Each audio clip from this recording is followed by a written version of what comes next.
Takže napriek tomu, že ja stále v podstate verím, že sa tu tie veci dajú nejako zlepšovať a robiť lepšie, ako pár ľudí ich robí, tak TEDx je práve to podujatie, kde to podľa mňa môžu vidieť aj ostatní.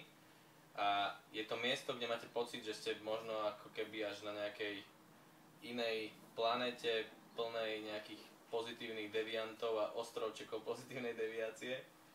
A oplatí sa tam ísť podľa mňa práve preto, že v tých bežných dňoch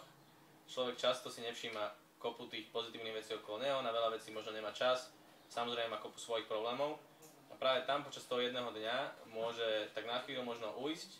Verím tomu, že získať kopu novej energie do ďalších vecí, inšpirovať sa od ďalších ľudí a čo je úžasné podľa mňa, že získať, lebo niekedy to potrebuje získať naspäť, že niekedy kopa z nás je,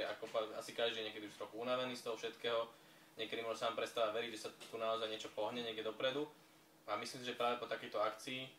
si každý musí povedať, že wow, že to tu vôbec nie je až také zlé, že sa tu robí kopa vecí, že tu je kopa úžasných ľudí a už len